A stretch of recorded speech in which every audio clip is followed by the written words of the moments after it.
हम्म।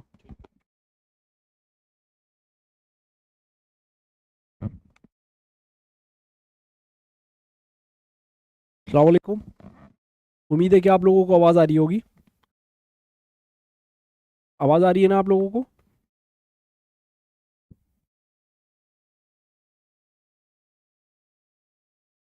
कोई मतलब कोई भी इंस्टीट्यूट जो है बोल दे कि आवाज़ आ रही है सर, तो फिर आगे शुरू करें हम लोग, या मैसेज कर दीजिए आप लोग ताकि आगे। ठीक है, ठीक है, ठीक है। आज जो है बहुत इंपॉर्टेंट टॉपिक पे डिस्कशन होना है हमें। आज जो है दो चैप्टर्स हैं, चैप्टर 28 और चैप्टर 29। इन पे हम लोग आज डिस्कशन करेंगे। और ये जो राइट्स हैं ये बड़े ही नए हैं, मतलब नए तरीके के हैं, लेकिन इसको जो है पहले भी इनकी जो है हिफाजत होती थी, इनकी प्रोटेक्शन होती थी। असल में आप लोग कोई सामान खरीदने जाएं, जैसे मैंने आपको पिछले लेक्चर्स में बताया, और या फिर आपने ऑनलाइन, आजकल तो ऑनलाइन का ज़माना है, ई बिज़नेस का ज़माना है, तो आप लोग ऑनलाइन कोई सामान ख़रीदें और उस सामान के एवज में कोई दूसरी चीज़ निकल आए। फॉर एग्ज़ाम्पल, आपने मंगाया मोबाइल फ़ोन, ठीक, और मोबाइल फ़ोन की जगह एक पत्थर आ गया डिब्बे में रखे अमेज़ॉन की तरफ से। अब आप क्या करेंगे? या फिर आपका कोई फ्रेंड आपको कोई चीज़ सामान गिफ्ट करे, या आपकी बहन जो है, आप जो है पढ़ने के लिए बाहर जा रहे हैं, वो आपको एक छोटा मोबाइल फ़ोन गिफ्ट करे और वो मोबाइल फ़ोन मंगाए बड़ी उसके साथ हिकमत हिकमत के साथ। अब जब मोबाइल फ़ोन आया है, और मोबाइल फ़ोन जब वो आपने चलाना शुरू किया, 7 दिन में वो ख़राब हो गया, और जिस कंपनी से मंगाया था वो कंपनी अब उसको सही करने से मना कर देती है। तो अब क्या करेंगे आप बताइए? अब आपके पास क्या राइट है? तो ऐसे में जो शख्स सामान खरीदता है उसको सर्फ बोलते हैं, यानी खरीदार बोलते हैं। और उसकी हिफाजत के लिए हिफाजत सरफीन, ये पूरा आपका एक चैप्टर है, चैप्टर नंबर 28। और इसके राइट्स और इसके प्रोटेक्शन के लिए कानून बनाए गए हैं भारत के पार्लियामेंट की तरफ से। एक कानून है जिसका नाम है कंज्यूमर प्रोटेक्शन एक्ट 2019। ठीक, उन उससे पहले ये जो कानून था 2019 से पहले, ये 1986 का कानून था। आपकी बुक जो है अपडेटेड नहीं है, एनआईओएस ने अभी तक ये बुक अपडेट नहीं की है। और जब भी एग्ज़ाम में आपसे सवाल पूछा जाए कि कंज्यूमर प्रोटेक्शन एक्ट के बारे में बताइए, तो आप 2019 का लिखेंगे, ठीक है। आप 1986 का नहीं लिखेंगे, ठीक है। ये ध्यान रखिएगा, क्योंकि 2019 में ये कानून में तरमीम हो गया है, और नया कानून 2019 में आ गया है, लागू हो गया है, ठीक है। तो आप लोग जो है पेन कॉपी से ये लिख लीजिए, क्योंकि मेरे सामने जो मदरसे की स्क्रीन आ रही है उसमें दो बच्चे बैठे हुए हैं और उनके पास ना पेन है ना कॉपी है। जामिया इस्लामिया खलीलुर, मतलब कौन सा है ये मदरसा? खलीलिया माही। इन इसके जो दो स्टूडेंट्स मेरे सामने दिख रहे हैं, वो ना तो पेन लेके बैठे हुए ना कॉपी लेके बैठे हुए हैं, ठीक है। आप लोग पेन कॉपी लेके बैठिए ताकि जो है एग्जाम में आप लोग कम से कम आंसर कर पाएँ, ठीक है। तो कंज्यूमर प्रोटेक्शन एक्ट जो है, यानी सरफीन की हिफाजत, आ, तो ये जो राइट्स हैं, ये राइट्स कैसे राइट्स हैं? ये राइट्स ये बताते हैं कि किस तरीके से कोई शख्स जो ख़रीदार है और उसने कोई सामान उसकी ख़रीदारी की है या ख़रीद फ़रोख्त की है, अब उसको क्या राइट मिलना चाहिए। जैसे आप अपना चैप्टर पढ़ेंगे और चैप्टर 28 में पढ़ेंगे कि कैसे एक बच्ची है आलिया, वो अपने भाई के लिए सामान ख़रीदती है, और भाई जो है उसका शहर छोड़ के दूसरे शहर में जाता है और मोबाइल ख़रीदती है, और मोबाइल जो है कुछ दिन में ही ख़राब हो जाता है। अब क्या आलिया के पास क्या राइट है, क्या मतलब उसके पास क्या हुकूक है, क्या उसके सरफीन के क्या उसके हुकूक हैं जो वो क्लेम कर सकती है। तो इसके लिए जो है हमारे पास कंज्यूमर का कानून है, जैसे आपकी स्क्रीन पे दिख रहा होगा। आपकी स्क्रीन पे दिख रहा होगा, ये 1986 का कानून है, 1986 का। लेकिन ये 1986 वाला कानून में तरमीम हो चुका है, अब ये नया जो आ गया है 2019 का आ गया है, ठीक है। 2019 का कानून आ गया है, तो इसका नाम ठीक है सेम ही है, परंतु लेकिन केवल जो है उसका ईयर जो है वो बदल गया है, वो 2019 का हो गया है। अभी जो है ये 1986 दिख रहा है ना, ये 1986 दिख रहा है, ये 1986 दिख रहा है आपको।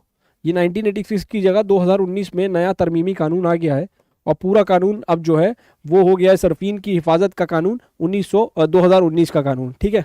2019 का कानून है ये, अब 1986 वाला कानून नहीं है। तो जब आपसे एग्जाम में पूछा जाए तो कि कौन से कानून है, तो आप बताएंगे कि ये 2019 का कानून है। किताब जो है इसको अभी तक जो है एनआईयूएस ने इसको अपडेट नहीं किया है, तो काफ़ी सारी इसमें जो है मुश्किलात हैं, लेकिन वो मुश्किलात का हल भी है हमारे पास, ठीक। अब देखिए कि सरफीन होते कौन है, मतलब कौन है खरीदार।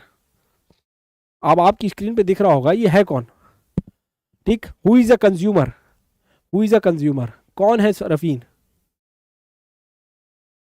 ठीक है। ठीक, तो कंज्यूमर कौन है, कंज्यूमर की जो डेफिनेशन है ये, इसमें दो लोग आते हैं, एक वो जिसने कोई सामान खरीदा हो या कोई जो है उससे खिदमात ली हो। जैसे आपने एसी लगवाया, एक बड़ी कंपनी का आपने एसी खरीदा और एसी लगवा लिया। अब एसी की सर्विस होनी है, अब एसी की सर्विस करने के लिए कोई टेक्निकल आदमी आएगा जो एसी की सर्विस के बारे में जानकारी रखता हो। अब वो टेक्निकल आदमी जब आएगा तो आप उसको कुछ पैसा देंगे। या फिर क्या होता है, जब हम लोग एसी खरीदते हैं तो उसमें ये मिलता है कि आपकी जो शुरू की 3 सर्विसेज हैं वो फ्री मिलेंगी, मुफ्त होंगी वो। तो जब आपने एसी खरीदा या फिर आपने मोटरसाइकिल खरीदी तो उसकी 6 सर्विसें फ्री मिलती हैं। तो आपने कोई खिदमात ली, तो जब कंपनी की खिदमात ले रहे हैं, उस खिदमात के बाद कोई व्यक्ति या कोई फर्द बाइक चला के गया और बाइक चलाने के साथ साथ उसका कोई टायर मतलब ब्रेक फेल हो गया, और ब्रेक फेल होने की वजह से उसका एक्सीडेंट हो गया। अब बताइए इसमें जिम्मेदारी किसकी है, कंपनी की जिम्मेदारी है, किसकी जिम्मेदारी है। तो इसमें ऐसे में कई अदालती फैसले हैं जिन फैसलों में कहा गया कि ये सर्विस जो थी ये पुअर क्वालिटी की सर्विस थी, खराब क्वालिटी की सर्विस थी, इसकी वजह से उस शख्स का एक्सीडेंट हो गया, ठीक है। तो उसके एवज में उन्होंने जो है मुआवजा दिया, ठीक है। तो आपको ये मालूम होना चाहिए सरफीन कौन है। दो तरीके के लोग हो सकते हैं, एक जो कोई सामान जो है खरीदता है, ठीक है, या कोई खिदमत लेता है, ठीक। 2 तरीके के लोग हो सकते हैं, जिसने कोई सामान खरीदा या फिर किसी के तरीके की खिदमत ली, ठीक। और खिदमत लेने का, आजकल तो खिदमत लेने का हिसाब किताब है, आजकल सब चीज़ जोमेटो स्विगी से हो रही है। आपने जो है ऑनलाइन ऑर्डर कर लिया, अब वो उसको सर्विस लेके आएगा, वो आपको डिलीवर करके जाएगा आपके घर पे। और जो आपकी सर्विस डिलीवरी हो रही है वो आपकी इस वक्त डोर टू डोर डिलीवरी हो रही है, घर पे आके आपकी डिलीवरी करके चला जाता है। तो ऐसे में क्या है कि अगर कोई इसमें कोई भी खराबी होगी तो आपके पास क्या है, हुकूक है। और वो हुकूक जो है वो आपके दर्ज हैं कहाँ पे, कंज्यूमर प्रोटेक्शन एक्ट 2019। ये जो 1986 लिखा हुआ है वो 1986 वाला तरमीम हो गया है, और तरमीमी कानून में जो है तरमीमी कानून 2019 में फिर जो है आपको 2019 बार बार मेंशन करना पड़ेगा। जहाँ जहाँ आपको ये 1986 दिखेगा वहाँ वहाँ आपको जो है 2019 ही मेंशन करना पड़ेगा, ठीक है।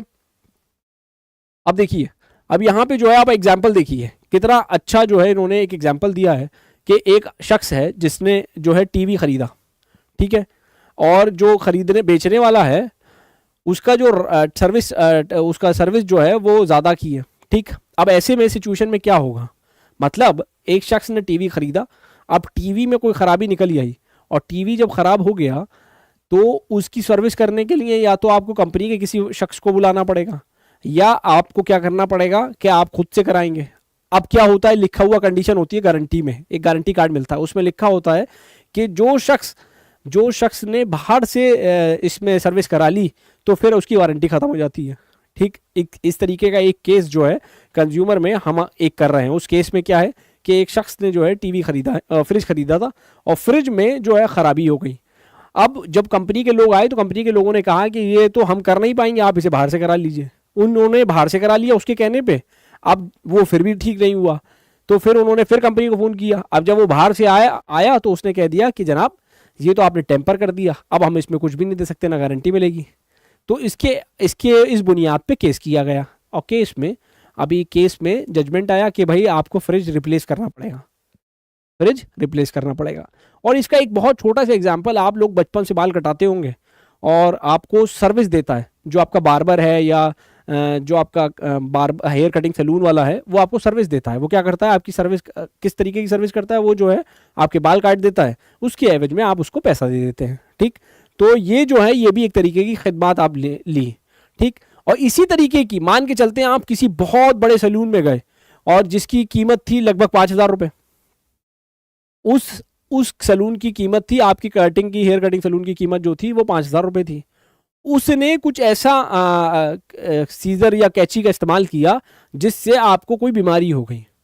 अब क्या होगा, अब आप उसके खिलाफ मुकदमा करेंगे और मुकदमे में मुआवजा लेंगे कि भाई जनाब आपने जो है कैंची जो इस्तेमाल करी थी या ब्लेड जो इस्तेमाल किया था इसकी वजह से मुझे बीमारी हो गई। अब जब बीमारी हुई तो उसका जो उसकी बीमारी का जो खर्चा होगा वो जो है वो सैलून वाला देगा, ठीक। इस तरीके के कई मुकदमे अदालतों में चलते हैं और इसकी अच्छी प्रैक्टिस है। जब आप लोग वकील बन जाएंगे तो आप भी इस तरीके की वकालत कर सकते हैं। और अगर इसमें वकील की भी जरूरत नहीं है, आपने कोई सामान मंगाया, आप उस सामान मंगाने में आपके साथ कोई नुकसान हो गया तो आप जाके हर जिले में एक डिस्ट्रिक्ट कंज्यूमर फोरम होता है, जो कल की क्लास में हम लोग डिस्कस करेंगे कि कैसे केस की पैरवी कर सकते हैं। ऐसे मामलों में हर जिले में एक अदालत होगी जिसमें सिर्फ और सिर्फ खाली ऐसे ही मामलों की सुनवाई होगी। अब सवाल यह है कि जो यूनाइटेड नेशंस है, ठीक है, उसमें आपके लिए कुछ हुकूक है। क्या क्या हुकूक है? आप लोगों ने अगर कभी टीवी देखा हो या अखबार पढ़ा हो तो लिखा आता था जागो ग्राहक जागो। क्या मतलब होता है इसका?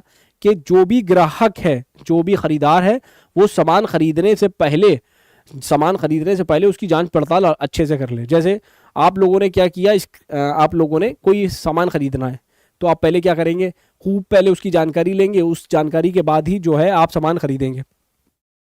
अगर उसके बाद कोई खराबी निकलती है तो पहले क्या होता था, पहले आपकी जिम्मेदारी थी, मतलब जो खरीदार था उसकी जिम्मेदारी थी कि वही जो है अब उसकी वो करेगा, मतलब उस पर उसको कोई मुआवजा नहीं मिलेगा। लेकिन नए कंज्यूमर राइट्स के अलावा आने के बाद अब क्या हो गया है, अब सिचुएशन ऐसी हो गई है कि कोई भी शख्स जिसने सर्विसेज दी, यानी जिसने खिदमत दी या कोई सामान बेचा, अब वो उसकी जिम्मेदारी से बच नहीं सकता। वो ये नहीं कह सकता कि मेरी जिम्मेदारी नहीं है। अगर उसमें कोई खराबी निकली तो अब उसको ठीक करके देना पड़ेगा। ठीक है, यही आपके हुकूक है। आपकी स्क्रीन पे दिख रहे होंगे, ये दिख रहे होंगे स्क्रीन पर, ये दिख रहे हैं हुकूक दिख रहे हैं। क्या क्या हुकूक है आपके पास, इसको लिख लीजिए, क्योंकि ये एक सवाल आएगा, आपसे पूछा जाएगा, 5 नंबर का ही सवाल हो सकता है। आपका पहला हुकूक है हिफाजत का हक, राइट टू सेफ्टी। ये हिफाजत का हक है कि जब आप कोई सामान खरीदे उससे आपकी सेहत को या आपकी उसकी जो है उसको सेफली आप ले जाए। फॉर एग्जांपल, आपने फ्रिज मंगाया और फ्रिज जो है वो डिलीवरी करने के लिए आपके घर पे जो आया वो दुकानदार ही आया, और दुकानदार जब रास्ते से ला रहा था तो वो टूट गया। अब बताइए, अब आपकी जिम्मेदारी है दुकानदार की जिम्मेदारी? तो ये जिम्मेदारी तो दुकानदार की है कि उसको डिलीवरी जो करनी थी वो ठीक से करनी थी और उसने वो की नहीं, तो ये आपका हिफाजत का हक है। फिर मुताला करने का हक, यानी राइट टू बी इन्फॉर्म्ड। आपका ये हक है कि जो है आपको इंफॉर्मेशन ठीक मिले। अब क्या इंफॉर्मेशन क्या होनी चाहिए, मुताला क्या होना चाहिए कि आपको जानकारी हो कि ये जो आपने मोबाइल फ़ोन खरीदा है या घड़ी खरीदी है, इसका क्या क्या डिस्क्रिप्शन है, इसके अंदर बैटरी कितनी चलेगी, इसका जो है चार्जर कितना चलेगा। ठीक है, ये आपका ये जो है आपका हुकूक है, इसको बोलते हैं राइट टू बी इन्फॉर्म्ड या मुताला करने का हक। तीसरा है राइट टू चूज, मंतखब करने का तरीका का हक, यानी आप चूज कर सकते हैं। यानी आपके पास फॉर एग्जांपल 3-4 प्रोडक्ट हैं, आपने एक कंपनी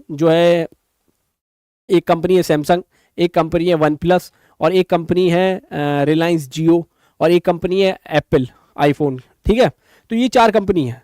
अब एक जगह पे सिर्फ एक ही कंपनी सामान बेच रही है, मान लेते हैं एप्पल अपना सारा मोबाइल फ़ोन बेच रही है, तो क्या वहाँ पे जो मार्केट है वो आपको फ्री मार्केट है या आपको ज़बरदस्ती सिर्फ एक ही प्रोडक्ट खरीदना पड़ रहा है? तो आपके पास राइट टू बी चूज होना चाहिए, मतलब आपके पास जो है ये हक होना चाहिए कि आप दूसरी कंपनी के सामान को भी देख सकें। ठीक है, फिर है सुनने का हक, मतलब अगर कोई शख्स राइट टू बी हर्ड, मतलब आपका जो सरफीन का हक है उसका ये हुकूक है कि उसको जो सामान बेचने वाला है उसको सुने।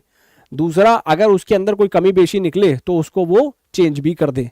मतलब आप सामान ले आए और सामान लाने के बाद जो है उसमें कोई कमी निकली आई, तो क्या वो वापस नहीं करेगा? लिखा होता है कहीं दुकान पे, लिखा होता है कि बिका हुआ माल वापस नहीं होगा।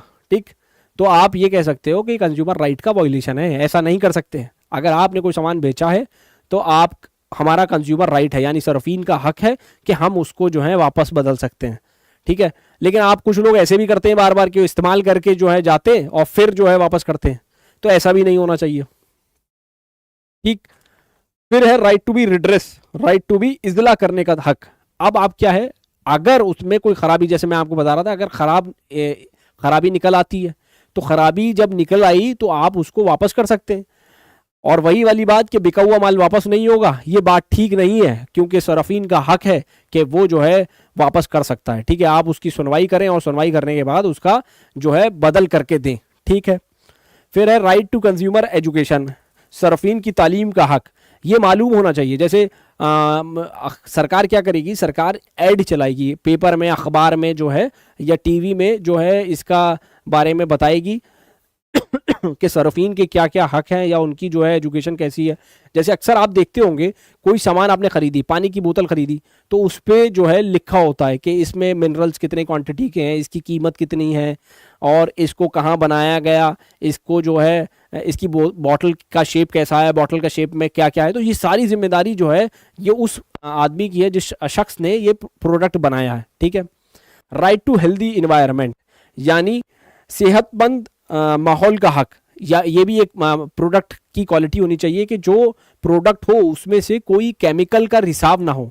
मतलब आपने कोई ऐसा मोबाइल फ़ोन खरीद लिया जिसमें से जो है करंट ही लग रहा है, तो जो प्रोडक्ट हो ये आपका हक है कि वो सेहत को ख़राब ना करे।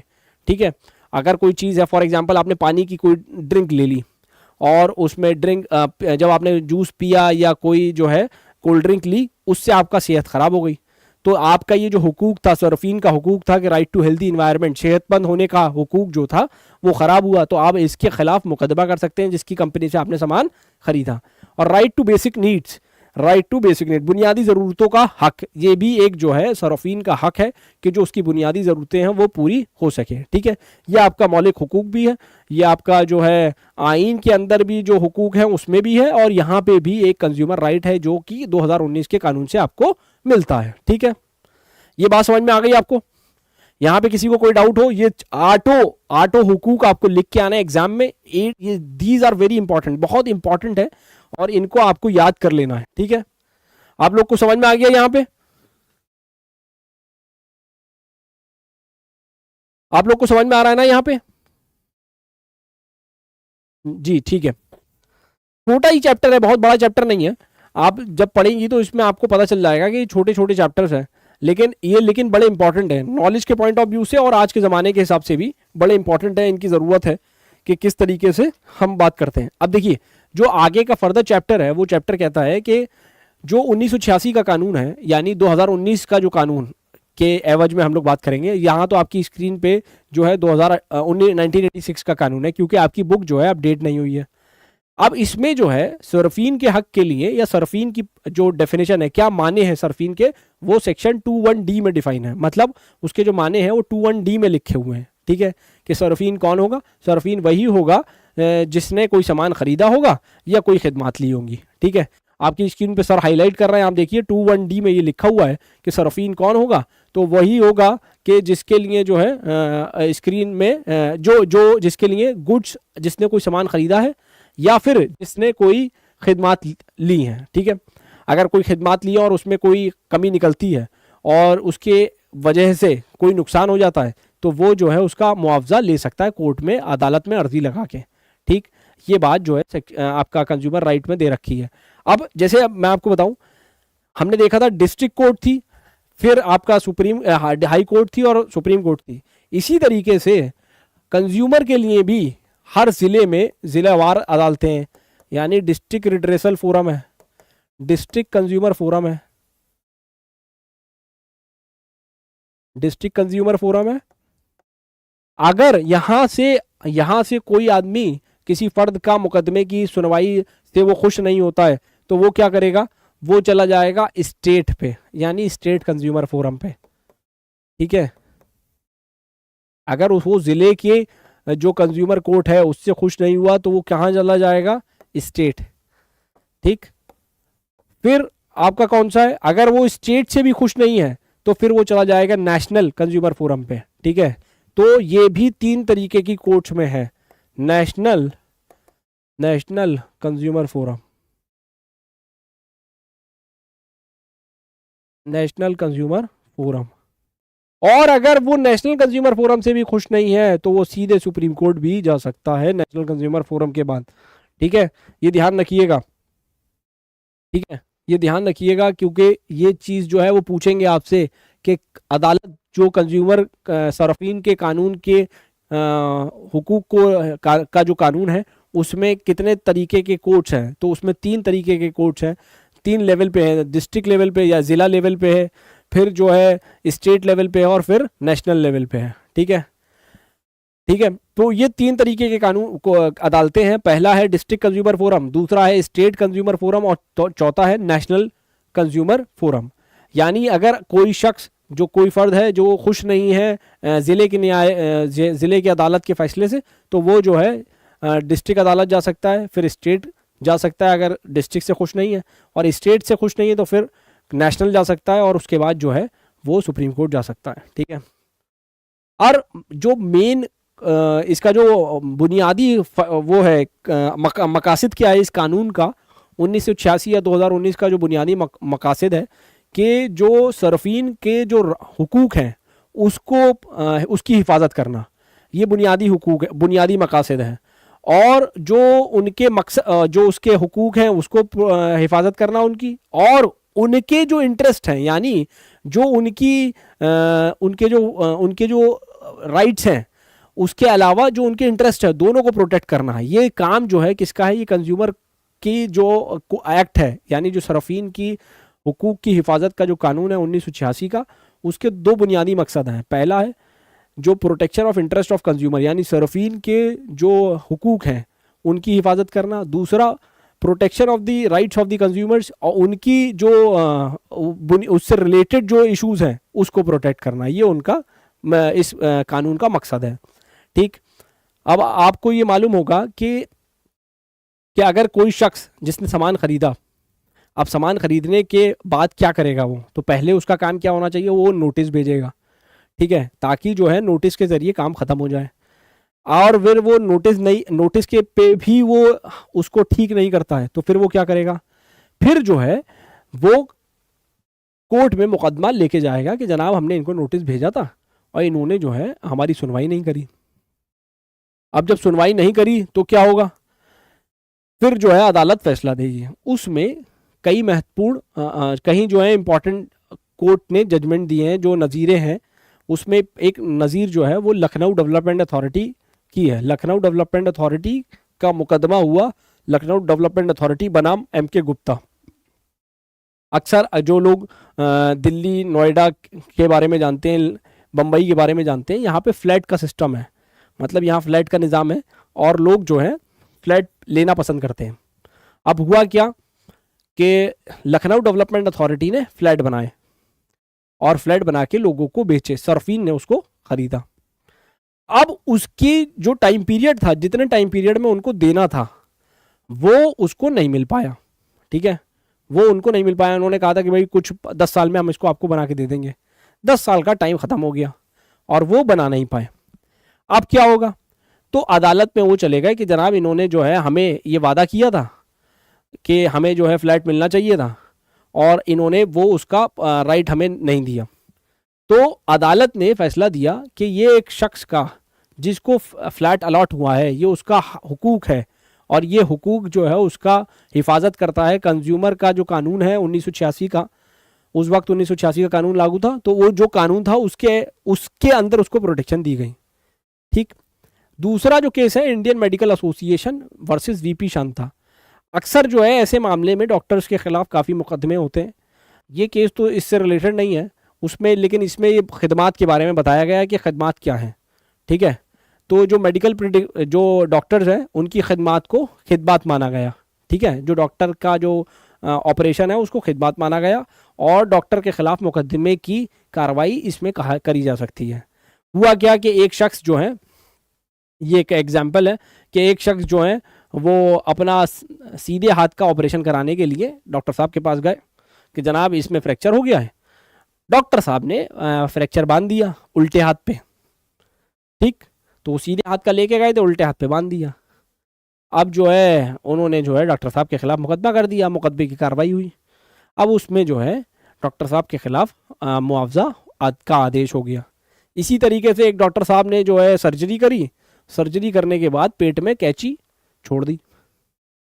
तो अब ऐसे मामले में भी फिर जो है दोबारा से सर्जरी हुई और उसके दोबारा जो पैसे दिए गए वो डॉक्टर साहब ने उसका मुआवजे का हर्जाना दिया। इसी तरीके से एक डॉक्टर साहब ने सर्जरी करी और उसमें जो है जो सर्जिकल टॉवल होती है, जो तौलिया होती है, वो उन्होंने उसमें सर्जरी में पेट में ही छोड़ दी। तो इसी तरीके का मुकदमा जो है डॉक्टर साहब पे हुआ। अब ये तीसरा जो केस आपकी स्क्रीन पे दिख रहा है, trans Asia biomedicals versus doctor DJ डेसोंगा, ये 2013 का केस है।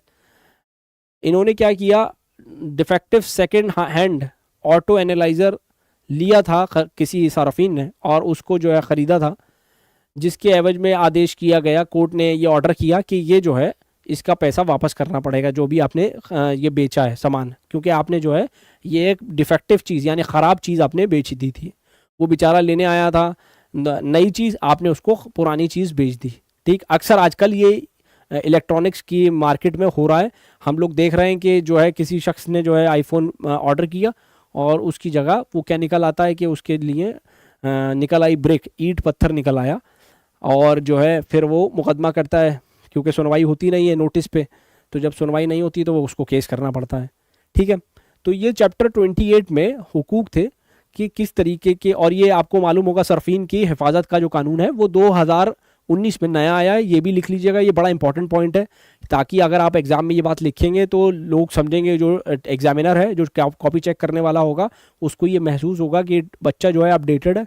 1986 की कानून की जगह आप लिखेंगे 2019 का कानून। ठीक है, जहाँ जहाँ 1986 लिखा हुआ है वहाँ वहाँ आप जो है सिर्फ 2019 लिख लीजिएगा, ताकि आपके एग्जाम में आपको मैक्सिमम मार्क्स मिल जाए। ठीक है, ठीक है। अब चैप्टर नंबर 29 देखिए, आपकी स्क्रीन पे चैप्टर नंबर 29 आ गया है। चैप्टर नंबर 29 क्या कहता है? मैं आपसे एक सवाल पूछता हूँ, आप बताइएगा कि ये ठीक किया मैंने या नहीं किया। मेरी एक शैम्पू बनाने की कंपनी है, ठीक है, आपकी स्क्रीन पे भी ये दिख रहा होगा।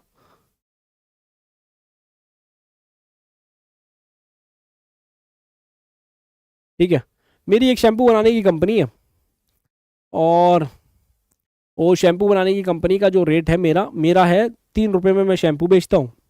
और जो एक कंपनी है, बड़ी कंपनी, पुरानी कंपनी है, वो जो है शैम्पू बेच रही है 5 रुपये का।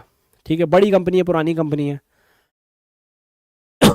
जो बड़ी बड़ी पुरानी कंपनी है उसने देखा कि जो मेरी कंपनी है, नई कंपनी, उसने 3 रुपये की जगह 5 रुपये की जगह अपने शैम्पू के दाम जो है 2 रुपये कर दिए, जिसकी वजह से मुझे भारी नुकसान हुआ। उसकी पुरानी कंपनी थी, उसको नुकसान नहीं हुआ इतना। तो अब क्या होगा? ऐसे में ये जो तर्ज अमल है, ये तर्ज अमल ठीक नहीं है, और इसी चैप्टर को हम डिस्कस करेंगे, गैर मुनसिफाना तिजारती तर्ज अमल। गैर मुनसिफाना तिजारती तर्ज अमल, ये चैप्टर है, जिसको इंग्लिश में यानी कंज्यूमर की प्रोटेक्शन एक्ट में इंग्लिश में इसको बोलते हैं अनफेयर ट्रेड प्रैक्टिसेस। क्या बोलते हैं इसको? गैर मुनसिफाना तिजारती तर्ज अमल, इसको इंग्लिश में बोलते हैं unfair trade practices. Unfair trade practices, ये अपनी कॉपी में आप लिख लीजिए, क्योंकि जब आप इसका हेडिंग डालेंगे तो आप ये भी लिखेंगे तो ज़्यादा बेहतर लगेगा। Unfair trade practices, unfair trade practices मतलब गैर मुनसिफाना तर्ज अमल आप जो है ख़रीद फरोख्त में नहीं अपना सकते। ठीक है, जिससे एक छोटी जो बिजनेसमैन है, छोटा जो कारोबारी है, उसको नुकसान हो। ठीक है, अक्सर आजकल हम देख रहे हैं ऐसा ही होता है, और जो है अनफेयर ट्रेड प्रैक्टिसेस इसको इंग्लिश में बोलते हैं। अक्सर ऐसा होता है आज के ज़माने में कि बड़ी कंपनी छोटी कंपनियों को जो है ख़त्म कर देती है और फिर बाद में उसको ख़रीद लेती है। इसी तरीके का एग्जाम्पल आपके इस वाले पैराग्राफ में है, जिसमें बताया गया है कि एक खुशबू नाम का शैम्पू है और एक महक नाम का शैम्पू है, और जो महक नाम का शैम्पू है वो पुराना है और खुशबू नाम का शैम्पू जो है वो नया है, और वो कंपनी बनाने वाली जो है, पुरानी कंपनी जो है, उसने जो है अपना रेट कम कर दिया, जिसकी वजह से नुकसान हो गया दूसरा। ठीक है, तो ये चीज़ होनी चाहिए, ये चीज़ समझ आपको मालूम होनी चाहिए। गैर मुनसिफाना तिजारती तर्ज अमल जो है वो क्या है, उसमें क्या क्या चीज़ें आएंगी। ठीक है, कोई भी क्वालिटी के साथ झूठ बोल के प्रचार प्रसार करें, मतलब कोई बोले कि ये जो है मैंने खाने का कोल्ड ड्रिंक बनाई है, और ये कोल्ड ड्रिंक में मैंने ऐसी ताकत रखी है जिससे आदमी पीते ही जो है एकदम जो है उसके पास वो पावर आ जाएगी जो एक हाथी के पास पावर है। ठीक है, या शेर के पास पावर आ जाएगी। तो इस तरीके के जो फॉल्स ऐड करना जिससे उसकी मार्केट इनहेंस हो, तो ये इस तरीके के झूठे तर्ज अमल नहीं अपना सकती, जिससे उसको जो है फ़ायदा हो और जो है दूसरों को नुकसान हो, ठीक है। मतलब जो उसके सर्फिन है उनको नुकसान होगा कि वो पिएंगे, और मतलब झूठा प्रचार प्रसार करना भी ठीक नहीं है, ठीक है। झूठ का बुनियादी मतलब आप जो है गैर ऐसे तरीके अपना नहीं सकते जिससे कोई भी चीज़ को नुकसान या फ़ायदा हो, ठीक है। मतलब कोई भी चीज़ नुकसान की हो किसी शख्स के लिए, ठीक है। आपने कोई प्रोडक्ट बनाया बहुत ही थर्ड क्लास क्वालिटी का, और उसका आपने प्रचार प्रसार कर दिया बहुत A1 तरीके से, तो अब उस तरीके से क्या होगा, उसका एडवर्टीजमेंट करवाया आपने किसी बड़े शख्सियत से, अमिताभ बच्चन से या किसी और बड़े सुपरस्टार से, विराट कोहली से, और अब उसको जो है उसको खाने से किसी शख्स को नुकसान हो गया, तो अदालत का फैसला ये है कि जिसने उसका ऐड किया है वो भी जो है उसके खिलाफ भी कार्रवाई हो सकती है। अक्सर आप देखे होंगे जो क्रीम का जो ऐड आता है, उस क्रीम के ऐड पे 7 दिन में दिखाते हैं कि कैसे एक शख्स का रंग जो है गोरा हो जाता है, ठीक है। तो वो क्रीम लगाता है पहले दिन, दूसरे दिन वो स्केल भी दिया जाता है एक कलर का, तो वो जो ऐड है मतलब वो इस तरीके के जो एड्स हैं वो नुकसानदायक हैं, ठीक।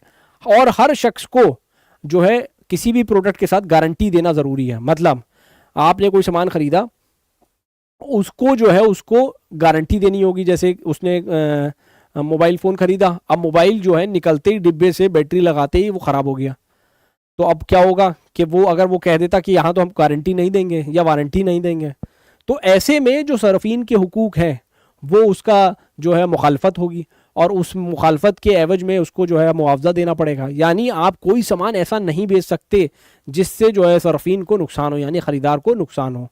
आप मिसलीडिंग यानी कोई ऐसे जो है ऐड नहीं देंगे या ऐसा प्रचार नहीं करेंगे जिससे कोई ज़ाती नुकसान हो किसी शख्स को।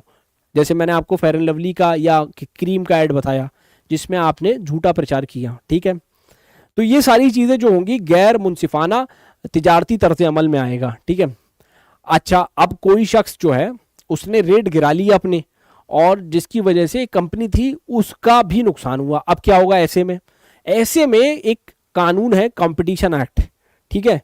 कंपटीशन एक्ट का कानून है, उस एक्ट में आपको ये मिलता है कि कोई शख्स जिसकी कंपनी है वो इस तरीके का काम नहीं कर सकता जिससे जो है उसकी कंपनी की ही सिर्फ जो है तिजारती राइट्स उसी के पास रहें, ठीक है।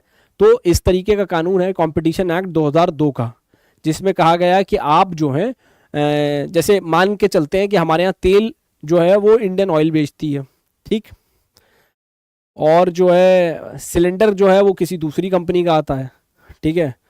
और फिर क्या कहते हैं, गाड़ी किसी तीसरी कंपनी की है, नमक किसी और कंपनी का है। मान लेते हैं ये कोई एक ही कंपनी होती, ठीक है, कोई एक कंपनी होती ABC, ठीक, और वही सारा काम कर रही होती, और आपके पास दूसरी कंपनी को देखने का कोई चॉइस ही नहीं होता। जैसे मोबाइल में है आपके पास, अब तो बहुत सारे फ़ोन आ गए, इसी वजह से फ़ोन सस्ते हो गए क्योंकि बहुत सारी कंपनी आ गई मार्केट में। मान लेते मार्केट में सिर्फ एक कंपनी होती और आपको एक ही प्रोडक्ट मतलब उसी से सामान खरीदना होता, तो वो क्या करती, वो तो अपना रेट गिराती नहीं और जो चाहती उस रेट पे आपसे सामान खरीदती। इसके लिए कंपटीशन होना मार्केट में ज़रूरी है। मतलब जो दुकानदार हैं, जो ट्रेडर्स हैं, जो बिजनेसमैन हैं, उनके बीच में भी कंपटीशन होना ज़रूरी है, लेकिन वो कंपटीशन भी जो है ऐसा कंपटीशन ना हो जिससे छोटे व्यापारी को नुकसान हो। हमारा जो सरफीन का हुकूक है वो कहता है कि ऐसा कोई काम ना हो जिसकी वजह से दूसरे को नुकसान हो जाए। फॉर एग्जांपल आपसे कहा जाए कि भाई 350 रुपये में आपको जो है अनलिमिटेड पूरे साल के लिए डेटा मिलेगा, 350 रुपये में इंटरनेट का जो डेटा है वो फ्री आपको जो है फ्री में मिल जाएगा, ठीक है। या कोई ऐसी स्कीम चला दी जिस स्कीम में आपको जो है बड़ी कंपनी ने ऐसी स्कीम चला दी जिसमें आपको जो है कुछ मुनाफा मिलने लगा या कोई प्राइस मिलने लगा, ठीक। तो ऐसी कंपनी से क्या होगा, छोटी कंपनियों को नुकसान होने लगेगा। अब छोटी कंपनी क्या करेंगी, छोटी कंपनी जो है उसको डील नहीं कर पाएंगी, तो फिर उन्हें मार्केट से निकलना पड़ेगा। अब जब वो मार्केट से निकल जाएंगी तो ये जो बड़ी कंपनी है वो उसको खरीद लेगी। अब जब बड़ी कंपनी खरीद लेगी तो उसका कोई कंपटीटर रहेगा नहीं, उससे जो है उसके साथ कोई कंपीट करने वाला रहेगा नहीं। इस वजह से क्या होगा कि वो मार्केट में अकेला जो है रह जाएगा, जिससे वो मार्केट को कैसे भी तरीके से चला सकता है। अभी तो 350 रुपये का दे रहा था वो इंटरनेट, मतलब पूरे साल के लिए, फिर वो आपको 4000 का बेचेगा, और फिर आपको 4,000 में भी लेना पड़ेगा। ठीक है, पहले तो उसने फ्री की आपको आदत लगा दी, ठीक, और मार्केट में कोई प्लेयर बचा नहीं, कोई ऐसा कॉम्पिटिटर रहा ही नहीं अब, और अब जो है वो उसने रेट बढ़ा दी है। अब आप ये नहीं कह सकते कि भाई आपने इतना क्यों बढ़ा दिया, आपको शुरू में ही रोकना चाहिए था जब आपको वो फ्री में दे रहा था।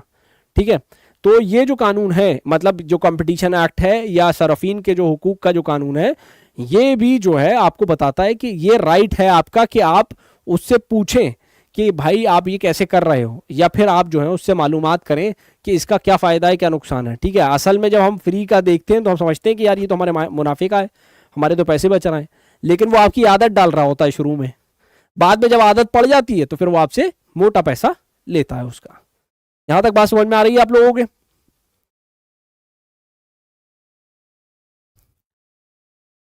कोई सवाल हो आप लोगों का तो पूछ सकते हैं, क्योंकि ये नई चीज है आप लोगों के लिए। हाँ पूछिए,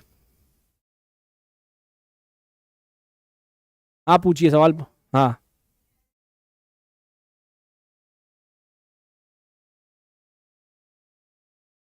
स्पीच क्लियर नहीं, आवाज सही नहीं आ रही है।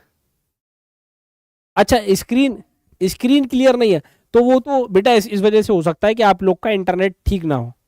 ठीक है, आवाज तो साफ आ रही है ना आपको? आवाज साफ आ रही है आप लोगों को? ठीक है, तो मैं आपसे एक सवाल पूछता हूं कि आपने एक सामान खरीदा। ठीक है, अब उसमें जिससे आपसे आपने सामान खरीदा है वो आपको सामान की प्रोडक्ट की गारंटी नहीं देता है, तो बताइए आपके हुकूक का क्या खिलाफ वर्जी होगी? क्यों होगी?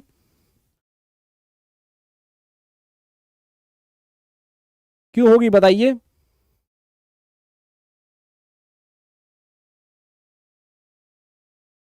बताइए क्यों होगी? क्योंकि ये आपका हुकूक है कि आपको जो है ये इस गारंटी मिलना, ये जिम्मेदारी है कि आपका जो कोई कमी है, राइट टू बी रिड्रेस हमने देखा था अभी पिछले चैप्टर में, जिसमें ये कहा गया कि अगर किसी ने कोई सामान खरीदा है तो उसको वो वापस खरीद ले सकता है, ये नहीं कहेगा कि बिका हुआ माल वापस नहीं होगा। ठीक है, खैर हम आते हैं चैप्टर नंबर 28 पे वापस से, गैर मुनसिफाना तिजारती तर्ज अमल।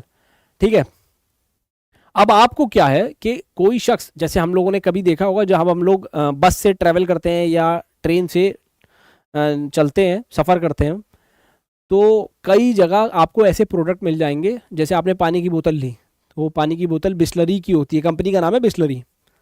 ठीक, 20 रुपए की मिलती है। उसी की बराबर की एक कंपनी है बिस्लेरी, मतलब उसने नाम बदल दिया, लोगो बदल दिया, और वो आपको बेचने लगा, वो 15 रुपए की देने लगा। फिर एक कंपनी है जो उसमें और उसने सस्ती कर दी, वो 10 रुपए की देने लगा। ठीक है, तो ये जो है ये इसमें क्वालिटी के साथ जो है उसने फेरबदल किया, और जो स्टैंडर्ड था उसका उसने उस स्टैंडर्ड को मेंटेन नहीं रखा। और जो फिनिशिंग है, जैसे आपने कभी बॉटल खोली और खुली हुई बॉटल मिल गई आपको, तो वो आपको लेनी चाहिए नहीं लेनी चाहिए, तो आप उसको डायरेक्ट वापस कर दें कि भाई ये तो प्रोडक्ट ही पैक्ड नहीं है। यानी अगर वो प्रोडक्ट पैक्ड नहीं है ठीक से, तो क्या आपको लेना चाहिए? तो आप कहोगे नहीं, हमें नहीं लेना चाहिए, क्योंकि ये जो है गैर मुनसिफाना तिजारती तर्ज अमल है। ठीक है, क्योंकि ये जो है उसकी बेस्ट क्वालिटी का अगर प्रोडक्ट नहीं है तो उसकी आप खरीद फरोख्त ना करें।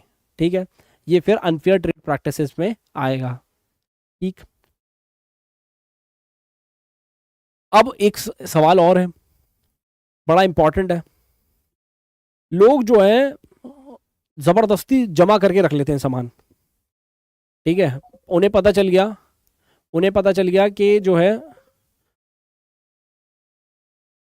उन्हें पता चल गया कि जो है सामान जो है सामान की खपत कम होने वाली है, या उन्हें पता चल गया भारी बारिश हो जाएगी, तो वो क्या करते हैं, जो गेहूं है, अनाज है, चावल है, उसको इकट्ठा करके रख लेते हैं।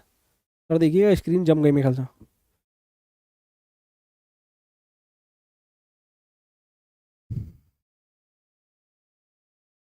ठीक, आप लोग को आवाज आ रही है ना?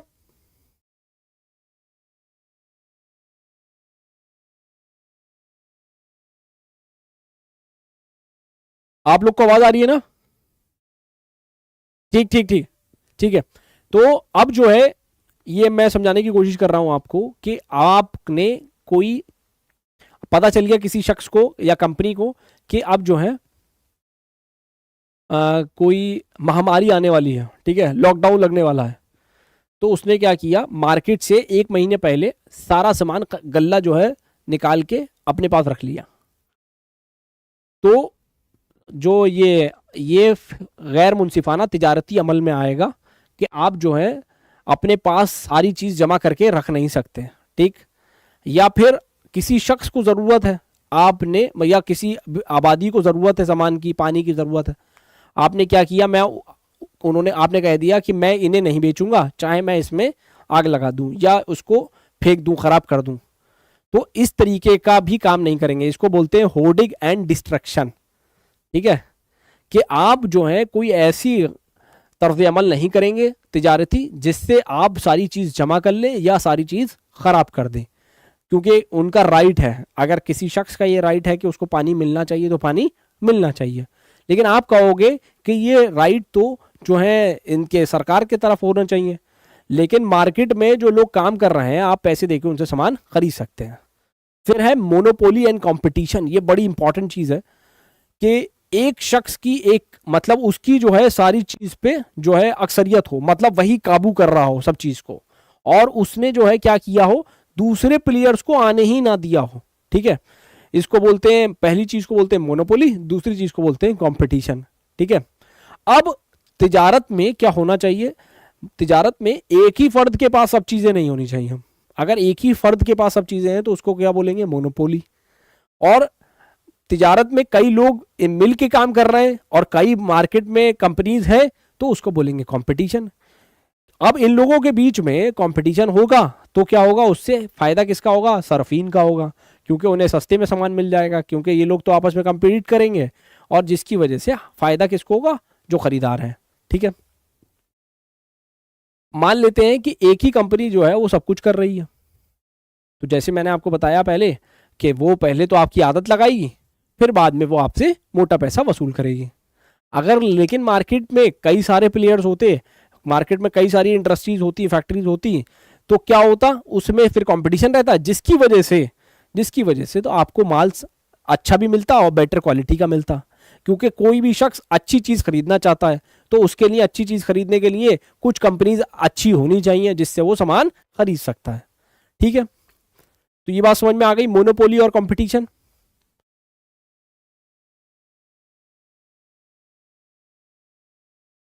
ठीक है, तो आगे बढ़ते, मुझे लगता है ये आपको समझ में आ गया है। एक चीज होती है ब्रांड। ब्रांड क्या होती है कि भाई हमने इस ब्रांड का जो है बिस्किट खरीदा, इस ब्रांड के कपड़े खरीदे, ये क्या होती है, ये चीज क्या होती है, कंपनी, किसी ने ब्रांड बना दी, किसी की ब्रांड है, अच्छी ब्रांड है, और उसने वो सामान बनाया, इसका मतलब ये है कि उसका जो सामान होगा, उसका जो क्वालिटी होगी वो अच्छी होगी, ठीक है। और वो कैसे बनती है, वो ऐसे बनती है कि वो मार्केट में कई सालों से काम कर रहा है, वो तिजारत का जो काम है वो लगभग 100 साल से, 50 साल से, 150 साल से काम कर रहा है, इसकी वजह से उसकी मार्केट में मार्केट वैल्यू बन गई। अब जब किसी शख्स की या किसी कंपनी की मार्केट वैल्यू बन जाती है तो उसमें ये माना जाता है कि उसकी क्वालिटी खराब नहीं होगी, कॉम्प्रोमाइज नहीं करेगा वो अपनी क्वालिटी से। लेकिन उसने अपनी क्वालिटी से कॉम्प्रोमाइज कर लिया तो उसके खिलाफ मुआवजा भी अदालत सही डालती है, ठीक है। और उसकी मार्केट में पावर भी होती है, क्योंकि उसने क्या किया होता है, मार्केट पे इतने साल से जो है वो काम कर रहा होता है, तिजारत कर रहा होता है, तो मार्केट में उसका कंट्रोल होता है और मार्केट उसके हिसाब से फिर चलने लगती है। मतलब मान के चलिए कि किसी शख्स ने, जैसे एक टाइम था पार्ले जी का बिस्किट आता था, तो वो पार्ले जी का बिस्किट ही आता था, फिर बाद में कंपटीशन बढ़ा तो फिर टाइगर बिस्किट आने लगा, फिर बॉर्बन आने लगे, फिर मतलब कंपनी धीरे धीरे बढ़ने लगी तो काफ़ी कंपनी ने बिस्किट बनाना शुरू कर दिए। पहले तो सिर्फ 2 ही 4 कंपनी जो है बिस्किट बनाती थी। इसी तरीके से क्या होता है, ब्रांड की वैल्यू बन जाती है और उस ब्रांड वैल्यू को ही जो है क्या करते हैं, वो उसको उसी को बेचते हैं, ठीक है। क्या पार्ले जी में जो है वो एक बच्चा आता था, उसका फोटो बनता था, फिर टाइगर बिस्किट में के दिखाते थे कि अगर किसी ने टाइगर बिस्किट खा लिया तो वो टाइगर, उसके पास पावर आ जाएगी टाइगर की, ठीक। तो ये एक एडवर्टीजमेंट का तरीका होता था। और वो जब मार्केट वैल्यू बना लेते हैं ऐसी कंपनी, तो वो क्या करती हैं, मार्केट वैल्यू के जरिए वो अपने सामान को बेचने की जरूरत कोशिश करती हैं। तो अब कोई कंपनी खाली बिस्किट बना रही थी तो वो चिप्स में नहीं थी, चिप्स में आ गई, फिर वो पानी बनाने लगी, फिर पानी के बाद वो कोल्ड ड्रिंक बनाने लगी, तो उसने धीरे धीरे क्या किया, पूरा मार्केट कैप्चर कर लिया। अब ऐसे में क्या होता है, फिर वो मोनोपोली बन जाती है। तो कहीं कहीं तो मोनोपोली अलाउड है और कहीं कहीं जो है वो मोनोपोली नहीं अलाउड है। मतलब ऐसा नहीं होना चाहिए। भारत में तो आप क्या कर सकते हो, मतलब आप सारी कंपनी में काम कर सकते हो, लेकिन ऐसा नहीं करोगे कि कोई भी प्रोडक्ट आप जो है सिर्फ और सिर्फ ऐसा बना दें जिसकी वजह से आप जो है मार्केट को डिस्ट्रॉय कर दें। मतलब सार्फिन के हुकूक को आप डिस्ट्रॉय नहीं, खत्म नहीं कर सकते। ठीक, ये जो है सर्फी तिजारती जो तर्ज अमल है उसमें यह चीज़ देखनी पड़ती है, और ये ज़रूरी है कि ये बात आपको मालूम हो कि तिजारती फैसले में जो तर्ज अमल है वो हमारा ऐसा होना चाहिए कि किसी को नुकसान ना हो, जो सर्फिन है उनको नुकसान ना हो। ठीक,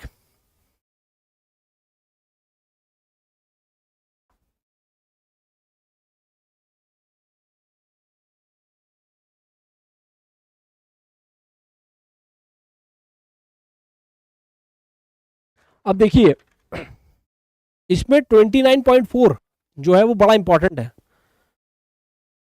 29.4 जो कंपटीशन कमीशन कहता है, भारत ने एक, भारत की पार्लियामेंट है, उसने एक कानून बनाया कंपटीशन कमीशन ऑफ इंडिया, और उस कंपटीशन कमीशन एक्ट बनाया, उसमें कंपटीशन कमीशन बना दिया।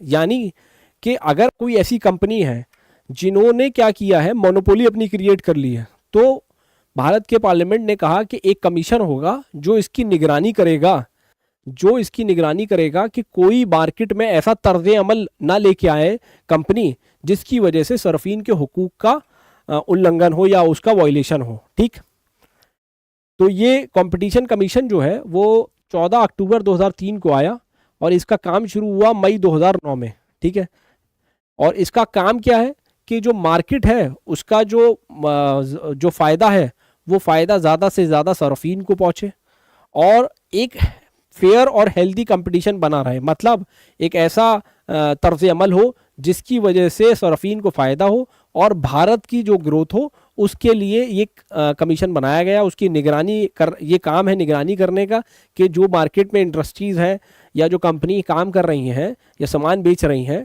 उससे कोई ऐसा अमल ना हो जिससे उसकी ही पावर बन जाए। मतलब ऐसा ना हो कि वो सिर्फ उसी अपनी मोनोपोली बना ले। मतलब कंपनी मार्केट में ऐसे लोग रहने चाहिए जो, और उनके पास राइट टू चॉइस रहनी चाहिए लोगों के पास, कि वो चूज कर सके। मतलब अगर उसके पास सिर्फ एक ही कंपनी ना हो। ठीक है, और ऐसी पॉलिसीज लागू करें ताकि जो है लोगों को फ़ायदा हो और भारत की जो ग्रोथ है उसको उससे उसका फ़ायदा हो। ये काम जो है कंपटीशन कमीशन का है। तो ध्यान रखिएगा कि जो ये तर्ज अमल जो है वो ऐसा तर्ज अमल ना हो जिससे गैर मुनसिफाना तरीके से कोई कंपनी अपना फ़ायदा उठा ले।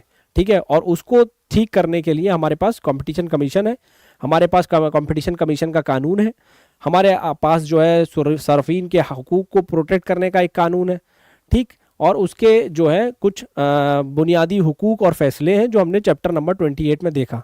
अब आपसे सवाल क्या पूछा जा सकता है, इसमें आपसे सवाल पूछा जाएगा कि जो कंपटीशन कमीशन है उसका क्या काम है। तो आप बताएंगे कि भाई कंपटीशन कमीशन का काम यह है कि जो सर्फिन के हुकूक है उनकी हिफाजत करना, और जो मार्केट में छोटी कंपनियां हैं उनको एक ऐसा स्पेस देना ताकि वो भी अपनी काम कर सकें, रोज़गार कर सकें। ठीक है, और उसके अलावा ऐसी पॉलिसीज़ बनाना जिससे भारत के डेवलपमेंट को फ़ायदा हो और भारत की इकनॉमी को फ़ायदा हो। ठीक है, ये काम जो है कंपटीशन कमीशन ऑफ इंडिया का है। ठीक, यहाँ चैप्टर ये कंप्लीट हो जाता है। आपको अगर इस पे कोई सवाल है दोनों चैप्टर्स में से, चैप्टर नंबर 28 और चैप्टर नंबर 29, तो आप लोग पूछ सकते हैं।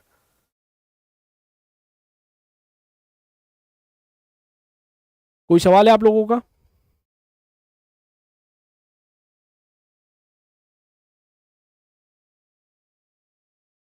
फिर आपका एक लास्ट चैप्टर बचा है जिसको हम कल कंप्लीट करेंगे और उसके बाद आपका कोर्स कंप्लीट हो जाएगा, और फिर उसके बाद हम लोग पेपर पे डिस्कशन करेंगे जैसा यहाँ सेंटर बताएगा। ठीक है, अगर आप लोग का कोई सवाल नहीं है तो फिर हम लोग क्लास को वाइंड अप करते हैं और फिर नेक्स्ट क्लास में मिलते हैं।